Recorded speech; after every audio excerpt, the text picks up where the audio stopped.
Vivo V40 pro ভিভোর সবথেকে জনপ্রিয় সিরিজ ভিভো ভি সিরিজের নতুন আরও একটা ধামাকা। আর আজকের ভিডিওতে এই অস্থির লেভেলের ফোনটার ফুল ডিটেলস নিয়ে কথা বলবো। ফোনটার ডিজাইন দেখলে সবার কাছেই পছন্দ হবে, পাশাপাশি এই ফোনটার দাম কত কী হতে যাচ্ছে, এই ফোনটাতে কী কী স্পেসিফিকেশন পাবেন এবং বাংলাদেশের মার্কেটে কবে কী আসবে, এইসব বিষয় নিয়ে আজকের ভিডিওতে বিস্তারিত কথা বলবো। সো আপনাকে বলবো অবশ্যই ভিডিওটা আমাদের সাথে শেষ পর্যন্ত কন্টিনিউ করার জন্য। ফোনটার ব্যাক প্যানেলের ডিজাইনে এর আগের সিরিজের থেকে তেমন একটা চেঞ্জেস আনা হয়নি, প্রায় সেম টু সেম ডিজাইনই এখানে আপনি দেখতে পাবেন এবং অত্যন্ত জোস লাগছে ব্যাক প্যানেলের ডিজাইন দেখতে। ফোনটাতে আপনি পেয়ে যাবেন SIM card tray, USB type C port এবং এখানে আপনি dual hyper SIM card slot পাবেন। সামনে দেওয়া হয়েছে মিডল পাঞ্চল কাটিং ডিসপ্লে, যেটা 2.5D কার্ভ। তো ওভারঅল যদি বলি তাহলে এই ফোনটার লুক, ডিজাইন, পাশাপাশি বিল্ড কোয়ালিটি আমার কাছে ভালোই লেগেছে। এই ফোনটাতে আপনি IP68 ওয়াটার এবং ডাস্ট রেসিস্ট্যান্টের সাপোর্ট পাবেন, যার ফলে ফোনটা পানিতে অথবা ধুলোবালিতে পড়লে কোনো ধরনের সমস্যা হবে না, বলতে পারেন ওয়াটারপ্রুফ। ফোনটার ডিসপ্লেটা হলো 6.78 ইঞ্চি মাপের, যেটা 1.5K রেজলিউশনের অ্যামোলেড প্যানেল এবং 120 হার্টজ রিফ্রেশ রেটের। পিক ব্রাইটনেস দেওয়া হয়েছে 4500 নিটস এবং ডিসপ্লের চিন বেজেলস একদম নেই বললেই চলে। ধরে রাখতে পারেন এই ফোনটার ডিসপ্লে কোয়ালিটি একদম ফ্ল্যাগশিপ লেভেলের। এর screen to body ratio 89.9%। In display fingerprint sensor পেয়ে যাবেন এখানে। তো ওভারঅল যদি বলি তাহলে ফোনটার ডিসপ্লে কোয়ালিটি অবশ্যই অনেক বেশি জোস এবং এখানে আপনি 4K এবং 8Kতে ইউটিউবে ভিডিও চালাতে পারবেন, অর্থাৎ 8K সাপোর্টেড ডিসপ্লে। এবার আমরা কথা বলতে যাচ্ছি এই ফোনটার ক্যামেরা কোয়ালিটি নিয়ে। ব্যাক সাইডে ফোনটাতে 3টা ক্যামেরা দেওয়া হয়েছে।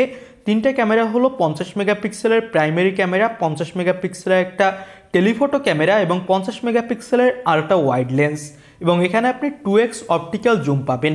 4K 30fps ভিডিও রেকর্ড করার সাপোর্ট থাকছে ব্যাক প্যানেলের ক্যামেরা দিয়ে এবং এখানে ওয়াইএস সাপোর্টেড হওয়ার ফলে এখানে আপনি নড়াচড়া করা অবস্থায় অনেক ভালো ফটোগ্রাফি করতে পারবেন। আর এই ফোনটা দিয়ে তোলা কিছু ছবি আপনি দেখে নিন, অনেক ভালো ফটোগ্রাফি করা যাচ্ছিল। লো লাইট বলেন, নাইট মুড বলেন, সব ক্ষেত্রেই অনেক জোস লেভেলের ফটোগ্রাফি দিচ্ছিল, একদম বলতে পারেন টপ ক্লাস। যারা ক্যামেরা কোয়ালিটির জন্য একটা বেস্ট ফোন কিনতে চান তারা অবশ্যই ফোনটা দেখতে পারেন।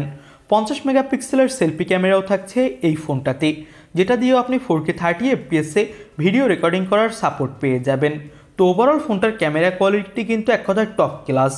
এই ফোনটাতে ব্যবহার করা হয়েছে পারফরমেন্সের জন্য মিডিয়াটেকের ডাইমেনসিটি 9200 প্লাস চিপসেট এবং এর অ্যান্টুটু স্কোর দাঁড়িয়েছে 15 লক্ষেরও উপরে। 4 ন্যানোমিটার আর্কিটেক্টের উপর বিল্ড করে তৈরি এই চিপসেটে আপনি PUBG, free fire, call of duty, অ্যাসপ অনলাইন সব ধরনের গেমগুলো একদম হাই সেটিংসে টপ ক্লাস প্লে করতে পারবেন। কোনো ধরনের ল্যাগ ইস্যু অথবা ফ্রেম ড্রপ ইস্যু এখানে আপনি দেখতে পাবেন না। আউট অফ দ্য বক্স ফোনটাতে থাকছে অ্যান্ড্রয়েড 14 এবং পেয়ে যাবেন ফান্টাস ওএস 14। ওভারঅল এই ফোনটা পারফরমেন্সের দিক থেকে অবশ্যই অনেক বেশি জোস হতে যাচ্ছে আমার কাছে মনে হয়েছে। যারা গেমিংয়ের দিক থেকেও একটা বেস্ট ফোন কিনতে চান তারাও এই ফোনটা দেখতে পারেন।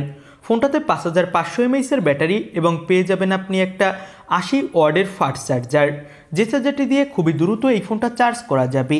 এবার ফোনটার প্রাইস নিয়ে কথা বলি। এই ফোনটার 8/256 দাম রাখা হয়েছে 49,999 রুপি, যেটা বাংলাদেশি টাকায় কনভার্ট করলে হয় 71,000 টাকা। তবে বাংলাদেশের মার্কেটে যখন এই ফোনটা আসবে তখন এর দাম আরও অনেক বেশি হবে, ধরে রাখতে পারেন আনঅফিসিয়ালভাবে 80,000 টাকার আশেপাশে, অফিসিয়ালভাবে তো আরও বেশি হবে। তো ওভারঅল যদি বলি তাহলে ভিভোর ভি সিরিজের ফোন হিসেবে দাম অনুযায়ী এই ফোনটার স্পেসিফিকেশন কিন্তু অনেক বেশি জোস। এর আগের সিরিজের ফোনগুলোতে আমরা দেখতাম কিছু ক্ষেত্রে হলেও কমতি থাকে, তবে এবার কিন্তু কোনো কমতি নেই, এক কথায় জোস লেভেলের ক্যামেরা কোয়ালিটি পারফরমেন্স নিয়ে এসেছে এই ফোনটা। তো এই ছিল আজকের ভিডিও। আল্লাহ হাফেজ।